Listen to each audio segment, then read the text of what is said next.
Good evening, guys. Welcome back to your channel, Bulls versus Bears. I'm really sorry that I could not make videos in the last couple of days. कुछ technical reasons की वजह से I was not able to make the videos. But here I am. और I hope आप सबने काफ़ी अच्छे से ट्रेड किया होगा इधर लास्ट वीक में लास्ट जो 4-5 सेशंस गए हैं काफ़ी अच्छी वोलेटिलिटी देखने को मिली थी and I hope you all ended up in good profits. तो आज मैं आपको कल के लिए कोई रिकमेंडेशन अभी नहीं दे रहा हूँ और उसका रीज़न मैं आपको ज़रूर बताऊंगा कि ऐसा क्यों है। आज हम मोर और लेस बात करेंगे निफ्टी के बारे में and at the end of the discussion मैं आपको एक लॉन्ग टर्म के लिए स्टॉक सजेस्ट करना चाहता हूँ जो मुझे लगता है कि could prove to be a one of the best stocks for each one of us। और उसके रीजंस भी मैं आपको दूंगा कि अगर मैं ऐसा बोल रहा हूँ तो मैं ऐसा क्यों आपको सजेस्ट कर रहा हूँ, क्योंकि everything has a reason, right.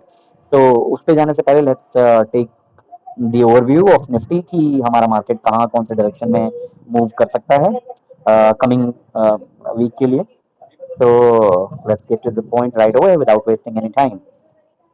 सो ये चार्ट जो मैंने अभी लगा रखा है अपनी स्क्रीन पे, ये है निफ्टी 50 का, यानी निफ्टी का चार्ट है ये। आप टॉप लेफ्ट पे देखिए, एक मंथ का डेटा दिखा रहा है यहाँ पे एक एक कैंडल। सो हम जो रेड कैंडल बनी हुई है टॉप से लेके जो बॉटम की तरफ आई है, पहले हम उसको देखते हैं। सो गाइज, ये जो पहली छोटी सी रेड कैंडल बनी हुई है just below the top Nifty 50 below zero, ये रिप्रेजेंट करती है January 2020 and then February then March then April May June July and August almost completed. तो आप देखोगे कि दिसंबर तक Nifty was the highest level which was 12,000 और ओवर 12,000। उसके बाद जनवरी में it gave a closing of around 11,700 और उसके बाद में it fell badly in February close to 11,100 and then March was the bad one because from 11,100 to 7,500 or so was the biggest fall that Nifty witnessed. uh, I hope कि हमें ऐसा दोबारा time देखने को नहीं मिले, but people who actually go with the logic and fundamentals and technicals, they would say that irrespective of market is falling or going up, we trade accordingly and still make the money out of it. So guys, आप इस chart पे आप देखो तो आपको क्या यहाँ पे नजर आता है। March was the bad month for Nifty, पूरी शेयर मार्केट के लिए एकदम डाउन पड़ा था। सारे के सारे शेयर एकदम मुंह के बल नीचे की तरफ गिरे हुए थे। उसके बाद अप्रैल में एक अच्छा साइन दिया इसने, अपवर्ड मूवमेंट। फिर मई में भी पॉजिटिव, जून में पॉजिटिव, जुलाई में positive and August is again closing in positive. अब हमारे पास अगर हम अगस्त की बात करें तो हमारे पास 4 दिन बचे हैं एक्सपायरी के लिए, क्योंकि गाइज आपको पता होना चाहिए कि निफ्टी की एक्सपायरी होती है हर वीक के थर्सडे को। सो अगर हम मंडे से थर्सडे का आउट करेंगे तो हमारे पास ओनली 4 दिन बचे हुए हैं। सो 4 ट्रेडिंग सेशन में मुझे ऐसे लगता नहीं है बिल्कुल कि निफ्टी के मूवमेंट में ज्यादा कोई फर्क आएगा टुवर्ड्स द डाउन साइड। अब यहाँ पे आप देखो, टेक्निकली अगर मैं यहाँ पे जाता हूँ इस चार्ट के अकॉर्डिंग, तो निफ्टी में मुझे ज्यादा टेंशन लेने की जरूरत है नहीं कि अगर ये मतलब फॉल डाउन जाएगा भी तो ये अपना 11,371 के रेंज में अभी है। बहुत ज्यादा गिरेगा तो 11,100, मतलब it has to close above 11,000 in this August, which is going to be up if we compare it with the last month. तो गाइज आप लोगों को ज्यादा टेंशन लेने की जरूरत है नहीं। निफ्टी प्रॉबली ये हो सकता है कि एक रेंज बाउंड मूवमेंट रहे पूरे 4 दिनों में, ज्यादा बहुत वॉलेटिलिटी ना रहे, अपनी एक रेंज में बाउंड करता रहे, 100 पॉइंट से लेके 200 पॉइंट या 100 पॉइंट से लेके 300 पॉइंट के बीच में ही रहे, जो कि 11,000 से लेके 11,400 के बीच में हो सकता है ये मूवमेंट। तो आपको इसी के बीच में ट्रेड करने के लिए अपनी प्लानिंग करनी पड़ेगी। ये जो मार्केट होती है जिसमें ज़्यादा वोलेटिलिटी नहीं होती है, ज़्यादा मूवमेंट नहीं होती है, ये मार्केट कंसिडर करी जाती है ऑप्शन सेलर्स के लिए। मैं in the coming days option strategies के ऊपर भी वीडियोस बनाना स्टार्ट करूंगा। अभी के लिए हम सिर्फ निफ्टी के व्यू की बात कर रहे हैं, जो हमें एक आइडिया देगा towards the next weeks market trend की कैसा रहेगा। Let's see. तो निफ्टी में कोई भी मुझे ऐसा डाउन साइड का कोई रीजन ऐसा दिख नहीं रहा है, तो मुझे लगता नहीं कि कुछ खास मूवमेंट आएगा। इसलिए गाइस, जो लोग भी इसमें बने रहना चाहते हैं वो बिल्कुल अच्छे आराम से बने रहें।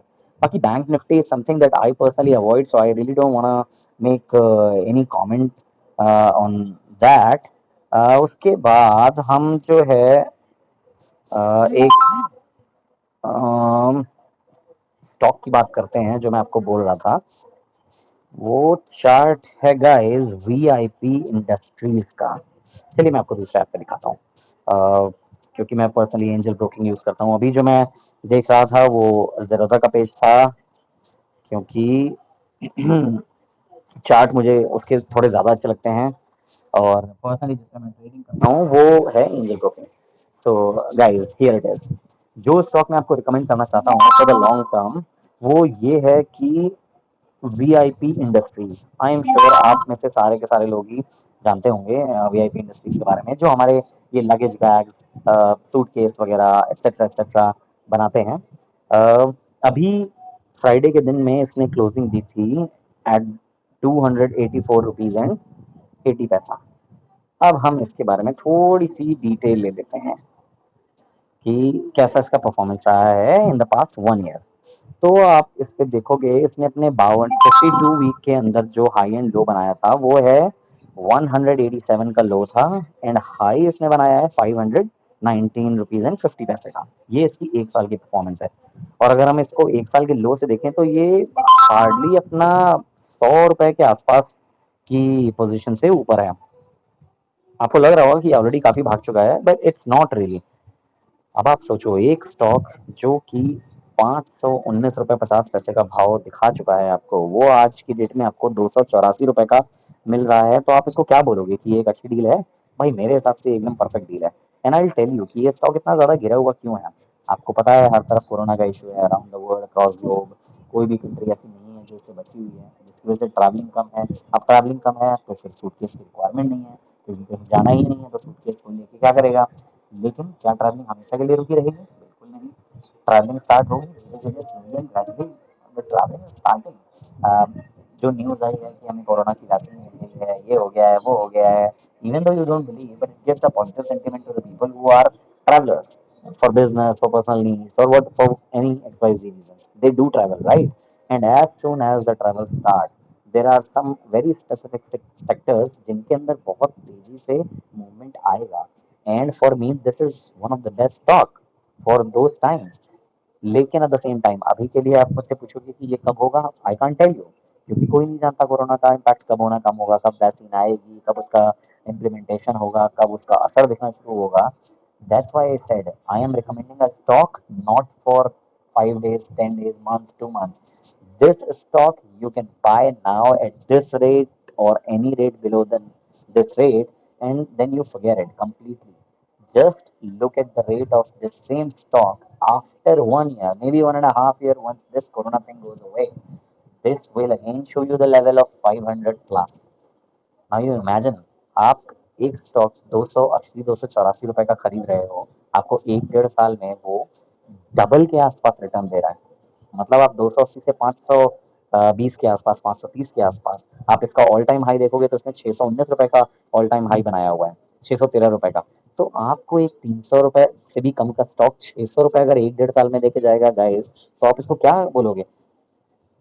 मैं नहीं जानता कि आपको क्या इसमें ऐसा समझ में आ रहा है कि आप इसको ना खरीदो। मेरे हिसाब से तो this is a perfect by at this time. बाकी तो आप ज़्यादा समझदार हो, आप देख सकते हो कि क्या है। और अगर मैं इसको आपको थोड़े से चार्ट दिखाना चाहता हूँ, not 1 hour, let's take a look of weekly view. Yes, so guys this is the weekly view of VIP Industries. अब आप देखोगे ये क्या कर रहा है। ये continuously upward, then downward, then upward, then downward, then upward, then downward. अभी की कंडीशन इसकी क्या है, ये अपवर्ड मूवमेंट की तरफ है ऑलरेडी यहाँ पे। मेरे हिसाब से अभी इसमें एक छोटा सा कोई फॉल आएगा और आपको ये स्टॉक मिलेगा करीब 270 रुपए के आसपास।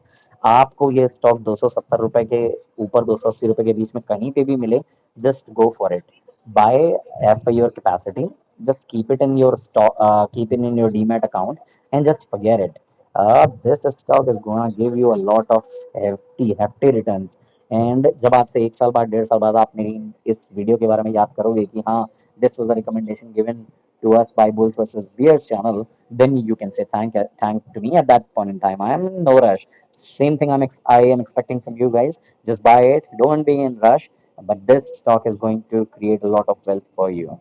सो guys this was my recommendation for a long term. बाकी कल से हम रिकमेंडेशंस के ऊपर भी वीडियो बनाना शुरू करेंगे to give you a little bit idea कि आप कल क्या ट्रेड कर सकते हो। एक छोटा सा चीज देता हूँ, आपको पता है एजीआर के ऊपर सुप्रीम कोर्ट की हियरिंग चल रही है। उसके डिसीजन जो है वो फेवर में नहीं आ रहे हैं किसी भी टेलीकॉम कंपनी के। So telecom is a sector that you need to watch out for. मेरे हिसाब से अभी भी एयरटेल में और रिलायंस में गिरावट बची हुई है, जब तक कि उनके ड्यू क्लियर करने के ऊपर कोई डिसीजन नहीं आ जाता है। So guys, you can go ahead and short the Airtel and Reliance for tomorrow, and just book your profit for 1%, 1.5%, 2%, and just exit from the trade. Just you don't have to wait for नहीं मुझे 50 रुपए जब तक नहीं मिलेगा मैं exit नहीं करूंगा, नहीं नहीं बिल्कुल भी नहीं। Just go in the trade, use your stop losses up to the capacity of 1:2 of reward ratio, use it, and I'm sure you are gonna make a good amount of money tomorrow as well. So that's it from my side. Any questions, any suggestion, any feedback you have for me, please write it in the comments so that I can make it more better and beneficial for all of you guys. So thank you for now. Happy trading for tomorrow. Good night. Bye bye.